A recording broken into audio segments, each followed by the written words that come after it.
Hello दोस्तों, मैं विवेक मिश्रा स्वागत करता हूं आपका एक बार फिर से अपने यूट्यूब चैनल पेपरलेस नॉलेज में। तो आज है 25 सितंबर और 25 सितंबर से जो भी करंट अफेयर्स या जीके के क्वेश्चंस बनेंगे वो सारे हम लोग इस वीडियो में चर्चा करने वाले हैं।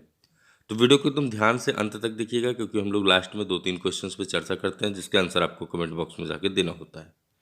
तो अभी हाल में एनटीपीसी की परीक्षा आने वाली है, तो एकदम मन लगा के ध्यान से तैयारी करिए, क्योंकि एनटीपीसी जो कि आपने फॉर्म शायद भरा था अक्टूबर नवंबर में, वो इतनी डिले वैसे ही हो रही है। तो इसमें जो है अभी आप अगर थोड़ा सा मन लगा देंगे तो ये आपकी परीक्षा निकल सकती है। चलिए बात करते हैं आज के पहले क्वेश्चन की। तो पहला क्वेश्चन है हमारा, बात कर लेते हैं पहले कल के क्वेश्चन की। तो कल का पहला क्वेश्चन था कि अंतर्राष्ट्रीय सांकेतिक भाषा दिवस निम्न में से किस दिन मनाया जाता है। 4 ऑप्शंस यहाँ पे आपके दिए गए हैं, 21, 22 या 23 सितंबर, या फिर इनमें से कोई नहीं। सही आंसर है आपका ऑप्शन सी, 23 सितंबर। अपने आंसर से मिला लीजिएगा। 1 नंबर का क्वेश्चन ये आपसे पूछा जा सकता है। दूसरा क्वेश्चन यहाँ पर आपसे पूछा गया था कि निम्नलिखित में से किस राज्य में घर तक फाइबर योजना का शुभारंभ किया गया। तो राज्य की बात की जा रही है, 4 राज्यों के नाम दिए गए हैं। चारों में जो सही आंसर है वो है ऑप्शन ए, बिहार। इसे भी अपने आंसर से मिलाते हुए बढ़ते हैं नेक्स्ट क्वेश्चन पे। तो नेक्स्ट क्वेश्चन है हमारा, भारत की खुशी चिंदालिया किस क्षेत्र की क्षेत्रीय एम्बेसडर बनी। यहाँ पे 4 ऑप्शंस दिए गए हैं। चारों में जो सही आंसर है वो है ऑप्शन बी, यूनेप। तो यूनेप की ये ब्रांड एम्बेसडर बनी है। आपको बता दें कि महज 17 वर्ष की आयु में इन्हें यह उपलब्धि हासिल हुई है, और यूनेप ने भारत के लिए क्षेत्रीय राजदूत यानी कि रीजनल एम्बेसडर के रूप में इनको नियुक्त किया है। वहीं आपको बता दें कि खुशी चिंदालिया जलवायु परिवर्तन और पर्यावरण संरक्षण के महत्व तथा पर्यावरण खजाने की सुरक्षा के बारे में जागरूकता बताएंगी और इसको जो है बढ़ाने में मदद करेंगी। और फरवरी 2021 तक विभिन्न पर्यावरण जागरूकता कार्यक्रमों पर टीईजी मतलब कि टुंजा इको जनरेशन, इसके साथ जो है ये काम करेंगी। यूनेप के बारे में बात की गई है, तो यूनेप के बारे में आपको बता दें कि यूनेप का मुख्यालय कीनिया के नैरोबी में है। अध्यक्ष इसके इंगर एंडरसन है। स्थापना इसकी 5 जून 1972 को हुई थी। तो फिर से चलते चलते बताएंगे आपको कि ऑप्शन बी यहाँ पे आपका सही है। यूनेप की जो है ये क्षेत्रीय एम्बेसडर बनी है कौन, भारत की खुशी चिंदालिया। नेक्स्ट क्वेश्चन पे चलेंगे। नेक्स्ट क्वेश्चन हमारा, आरबीआई ने एके दास को किस बैंक का नया प्रशासक नियुक्त किया है। यहाँ पे 4 ऑप्शंस दिए गए हैं। चारों में जो सही आंसर है वो है ऑप्शन बी, पीएमसी। तो पीएमसी बैंक का नया प्रशासक इनको जो है नियुक्त किया गया है। आपको इस तरीके से बता दें कि एके दास मतलब कि एके दास को यूनियन बैंक ऑफ इंडिया के पूर्व प्रबंधक थे ये। इनको पंजाब और महाराष्ट्र कोऑपरेटिव मतलब कि पीएमसी बैंक का नया प्रशासक नियुक्त किया है। वहीं आपको बता दें कि सितंबर 2019 में आरबीआई ने पीएमसी बैंक में धोखाधड़ी और वित्तीय अनियमितताओं के कारण पीएमसी बैंक के बोर्ड को अलग कर दिया था। पीएमसी बैंक की बात की जा रही है, तो पीएमसी बैंक की स्थापना 1984 में हुई थी। मुख्यालय इसका कहाँ है, महाराष्ट्र के मुंबई में स्थित है। नेक्स्ट क्वेश्चन पे चलेंगे। नेक्स्ट क्वेश्चन हमारा, सीसीआई ने एपीआई होल्डिंग्स द्वारा मेडलाइफ के कितने प्रतिशत इक्विटी शेयरों के अधिग्रहण को मंजूरी दी। यहाँ पे 4 ऑप्शंस दिए गए हैं। चारों में जो सही आंसर है वो है ऑप्शन सी, 100%। तो आपको बता दें इसके बारे में थोड़ा सा, तो सीसीआई की बात की गई है, तो सीसीआई का पूरा नाम कंपटीशन कमीशन ऑफ इंडिया, और इसके बारे में थोड़ा सा पढ़ लेते हैं हम लोग। तो भारतीय प्रतिस्पर्धा आयोग ने एपीआई होल्डिंग्स प्राइवेट लिमिटेड द्वारा मेडलाइफ इंटरनेशनल प्राइवेट लिमिटेड के 100% इक्विटी शेयरों के अधिग्रहण को मंजूरी दी है। आपको बता दें कि इसने प्रतियोगिता अधिनियम 2002 की धारा 31 के तहत मेडलाइफर्स के शेयर धारकों द्वारा एपीआई होल्डिंग्स की 19.59% इक्विटी शेयर पूंजी के अधिग्रहण को मंजूरी दी है। कितने, 19.59% इक्विटी शेयरों की पूंजी को वो अधिग्रहण की मंजूरी दी है। यहाँ पे अभी हम लोगों ने पढ़ा एपीआई के बारे में। तो एपीआई क्या है, एपीआई एक निजी कंपनी है, और इसकी जो स्थापना हुई थी या ये जो बनी थी, ये जब शुरू हुई थी वो कब हुई थी, 2019 में शुरू हुई थी। और इसमें जो है दवाओं की थोक बिक्री और वितरण सहित विभिन्न व्यावसायिक गतिविधियों, परिवहन और वितरण सेवाएं इसकी जो है वो फार्मास्यूटिकल क्षेत्र पर केंद्रित है। मेडलाइफ की बात की गई है, तो मेडलाइफ एक हेल्थ केयर कंपनी है जो कि दवाओं की थोक बिक्री और वितरण में ये लगी है। वहीं हम लोग बात कर रहे थे प्रतियोगिता आयोग की बात अभी हमने किया, प्रतियोगिता आयोग, प्रतिस्पर्धा आयोग। तो प्रतियोगिता आयोग के अध्यक्ष इस समय कौन है ये भी जानना जरूरी है। तो इसके अध्यक्ष इस समय वर्तमान में अशोक कुमार गुप्ता जी हैं। नेक्स्ट क्वेश्चन चलेंगे। नेक्स्ट क्वेश्चन हमारा, आईटीबीपी ने एडवेंचर पर्यटन को बढ़ावा देने के लिए किस राज्य सरकार के साथ किया समझौता? यहाँ पे 4 राज्यों के नाम दिए गए हैं। इनमें जो सही आंसर है वो है ऑप्शन सी, उत्तराखंड। तो आपको बता दें कि उत्तराखंड पर्यटन विकास बोर्ड मतलब कि यूटीडीबी और भारत तिब्बत सीमा पुलिस मतलब कि आईटीबीपी ने राज्य की टिहरी झील में एडवेंचर खेल गतिविधियों को बढ़ावा देने के लिए एक समझौता ज्ञापन पर हस्ताक्षर किया है। और पर्यटन विभाग और आईटीबीपी के साथ मिलकर टिहरी झील स्थित Rajiv Gandhi adventure sport academy में एडवेंचर स्पोर्ट गतिविधियों जैसे कि land base, water base, aero base, adventure centre के निर्माण पर काम करेगा। और ये कितने दिन के लिए किया गया है? ये 20 वर्षों के लिए किया गया है। वहीं आपको बता दें इस खेल में पुरस्कार किस तरीके से दिए जाएंगे। तो इस खेल में 200 चयनित उम्मीदवारों को हर साल मुफ्त में आईटीबीपी द्वारा प्रशिक्षित किया जाएगा। मुफ्त में मतलब कि उसकी कोई कॉस्टिंग नहीं होगी। उत्तराखंड की बात हम लोग कर रहे थे तो उत्तराखंड के मुख्यमंत्री इस समय त्रिवेंद्र सिंह रावत जी हैं। आईटीबीपी के बारे में बात की तो आईटीबीपी के महानिदेशक कौन है? सुरजीत सिंह देशवाल है।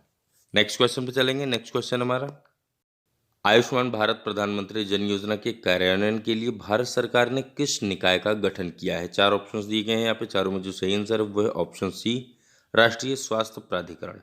आपको बता दें कि आयुष्मान भारत प्रधानमंत्री जन आरोग्य योजना भारत सरकार की एक पहल है जो कि गरीबों, कमजोरों और उनके परिवारों को स्वास्थ्य मुद्दों का मुकाबला करने के लिए आवश्यक स्वास्थ्य देखभाल सेवा प्रदान करती है।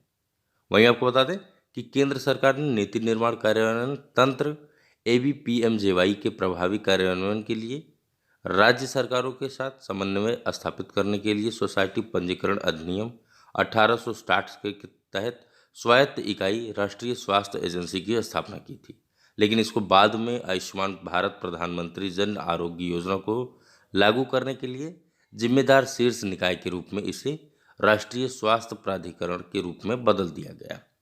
तो आपका सही आंसर है ऑप्शन सी, राष्ट्रीय स्वास्थ्य प्राधिकरण। नेक्स्ट क्वेश्चन पे चलेंगे। नेक्स्ट क्वेश्चन हमारा, हाल ही में लोकसभा ने कंपनी विधेयक 2020 पारित किया है। मूल रूप से कंपनी अधिनियम किस वर्ष पारित किया गया था? वर्ष की बात की जा रही है तो यहाँ पे सही ऑप्शन होगा ऑप्शन डी, 2013 में। तो आपको बता दें कि कंपनी अधिनियम 2013 को कंपनी विधेयक 2020 द्वारा संशोधित किया गया जो कि कॉरपोरेट मामला के मंत्री द्वारा जो है इसको पेश किया गया था। और यह विधेयक कंपनी कानून अपराध को कम करता है और कंपनियों की प्रत्यक्ष विदेशी सूचीबद्धता की अनुमति देता है। इस विधेयक के द्वारा कंपनी कानून अपीलीय न्यायाधिकरण की बेंच की स्थापित की जाएगी। तो यहाँ पे ऑप्शन आपका डी सही है, ऑप्शन डी है 2013। नेक्स्ट क्वेश्चन पे चलेंगे। नेक्स्ट क्वेश्चन है, सतत वसूली पर विशेष रिपोर्ट आईईए और किसने मिलकर जारी की थी? यहाँ पे 4 ऑप्शन दिए गए हैं कि आईईए के साथ किसने मिलकर जारी की है? नीति आयोग ने। ठीक है, आईईए क्या है? International energy agency. NITI Aayog के साथ जो है इसके सहयोग से सतत वसूली पर यह विशेष रिपोर्ट जारी की है। रिपोर्ट आईईए की प्रमुख विश्व ऊर्जा आउटलुक श्रृंखला का एक हिस्सा है। यह अगले 3 वर्षों के लिए अर्थव्यवस्थाओं को पुनर्जीवित करने, ऊर्जा प्रणालियों को स्वच्छ और लचीला बनाने के लिए कई कार्यों का प्रस्ताव करेगी। वहीं आपको बता दें कि रिपोर्ट में रोजगार सृजन के प्रमुख क्षेत्र बिजली, परिवहन, भवन, उद्योग, अस्थायी जैव ईंधन और नवाचार के लिए जो है ये रिपोर्ट जारी की गई है। आईईए के बारे में बात की जा रही है तो इसका मुख्यालय कहाँ है? इसका मुख्यालय फ्रांस के पेरिस में स्थित है। नेक्स्ट क्वेश्चन पे चलेंगे। नेक्स्ट क्वेश्चन हमारा, टाइम्स मैगजीन 100 प्रतिभाशाली लोगों की 2020 की सूची को कितने श्रेणी में जारी किया? तो यहाँ पे 4 ऑप्शंस दिए गए हैं। चारों में जो सही आंसर है वो है ऑप्शन बी, 5 श्रेणी में जारी किया है। तो पांचों के नाम क्या क्या हैं? पायनियर्स है, आर्टिस्ट है, लीडर्स है, टाइटन्स है और आइकॉन्स है। आपको बता दें कि भारत के प्रधानमंत्री नरेंद्र मोदी 2014 के बाद से चौथी बार लगातार एकमात्र भारतीय राजनीतिज्ञ हैं जो कि इस सूची में ये शामिल हुए हैं। इनमें जो है 100 लोगों की सूची में प्रोफेसर रविंद्र गुप्ता जो कि आपको बता दें कि ये पायनियर की सूची में आते हैं। प्रोफेसर ऑफ क्लिनिकल माइक्रोबायोलॉजी जो है इनका क्षेत्र है। और आयुष्मान खुराना जो कि आप जानते ही होंगे कि ये कलाकार हैं। बिल्किस की बात करेंगे हम लोग तो बिल्किस आइकॉन में ये जो इनको मिला है, दादी से शाहीन बाग के क्षेत्र में। और इस सूची में सुंदर पिचई भी शामिल है। ठीक है, तो यहाँ पे ऑप्शन बी आपका सही होगा कि 5 श्रेणियों में इसको जारी की है। नेक्स्ट क्वेश्चन पे चलेंगे। नेक्स्ट क्वेश्चन है हमारा, रोमिला थापर जिन्होंने वॉइस ऑफ डिसेंट नई बुक लिखी किस क्षेत्र से संबंध रखती हैं? तो यहाँ पे 4 ऑप्शंस दिए गए हैं, चारों में जो सही आंसर है वो है ऑप्शन बी, इतिहासकार। तो ये एक इतिहासकार हैं जिन्होंने वॉइस ऑफ डिसेंट नामक एक बुक लिखी, रोमिला थापर। ठीक है, और इस बुक को पेंगुइन रैंडम हाउस इंडिया और सिंगल बुक्स द्वारा संयुक्त रूप से प्रकाशित की जाएगी। आपको बता दें कि इस बुक को अक्टूबर 2020 में प्रकाशित किया जाना है और यह बुक एक ऐतिहासिक निबंध है जो कि नागरिकता कानून और राष्ट्रीय नागरिक रजिस्टर के खिलाफ भारत में हालिया और विरोध पर केंद्रित होती है। रोमिला थापर की यहाँ पे बात की गई है, तो रोमिला थापर के बारे में आपको बता दें कि ये लखनऊ उत्तर प्रदेश की रहने वाली हैं और इनको कामों में अ हिस्ट्री ऑफ इंडिया 1966 में और इंटरप्रेटिंग एलर्जी इंडिया 1992 में और एलर्जी India from the auction to AD मतलब कि 1300 2003 में जो है इनको शामिल किया गया है। पुरस्कार की बात करेंगे अगर हम लोग, तो 2008 में इनको क्ल्यूज प्राइज और 2005 में इनको पद्म भूषण, जिन्हें इन्होंने इनकार कर दिया था लेने के लिए, वो मिला है। नेक्स्ट क्वेश्चन पे चलेंगे। नेक्स्ट क्वेश्चन हमारा, कृषि मशीनीकरण में नवाचार को बढ़ावा देने के लिए राष्ट्रीय कृषि उच्च शिक्षा परियोजना मतलब कि NAHEP के तहत भारतीय कृषि अनुसंधान परिषद द्वारा शुरू की गई हैथकॉन का क्या नाम है? यहाँ पे 4 ऑप्शन दिए गए हैं, चारों में जो सही आंसर है वो है ऑप्शन ए, कृतज्ञ। कृतज्ञ मतलब KRITAGYA। आपको बता दें कि राष्ट्रीय कृषि उच्च शिक्षा परियोजना NAHEP के तहत भारतीय कृषि अनुसंधान परिषद मतलब ICAR ने महिलाओं के अनुकूल उपकरणों पर विशेष जोर देने के साथ कृषि मशीनीकरण को बढ़ावा देने के लिए, इसको संभावित प्रौद्योगिकी संसाधनों को बढ़ावा देने के लिए कृतज्ञ के रूप में एक हैथकॉन शुरू की है, जिसका नाम जो है आपको बताया हमने कि ऑप्शन ए यहाँ पे सही होगा, कृतज्ञ नाम रखा गया है। 4 ऑप्शन यहाँ पे दिए गए थे, चारों में जो आपका सही आंसर है। तो नेक्स्ट क्वेश्चन पे पढ़ेंगे। नेक्स्ट क्वेश्चन में बात करेंगे आज के क्वेश्चंस का। चलिए, आज का क्वेश्चन यहाँ पे आपसे पहला क्वेश्चन पूछा गया है कि पूर्व विद्रोही नेता इस्माइल तोरोम बने किस देश के राष्ट्रपति? यहाँ पे 4 देशों के नाम दिए गए हैं, चारों में एक आपका आंसर सही होगा, जिसे आपको हमारे कमेंट बॉक्स में जाना है और कमेंट करना है। दूसरा क्वेश्चन यहाँ पे आपसे पूछा गया है, निम्न में से किस पहली महिला को राफेल लड़ाकू विमान उड़ाने के लिए चुना गया है? राफेल की बात की जा रही है। राफेल के बारे में भी बहुत चर्चा में ये था, आपने पढ़ा होगा इसको, भारत में ये लाया गया। तो यहाँ पे ये बहुत इंपॉर्टेंट क्वेश्चन आपका बन सकता है कि पहली महिला कौन थी जिसने राफेल उड़ाया। ठीक है, तो यहाँ पे 4 नाम दिए गए हैं, आपका आंसर एक सही होगा, जिसे आपको हमारे कमेंट बॉक्स में जाके कमेंट करना है। तो दोस्तों, आज के वीडियो में इतना ही, फिर मिलेंगे किसी नेक्स्ट वीडियो में, तब तक के लिए इजाज़त दीजिए। धन्यवाद। जय हिंद, राम राम।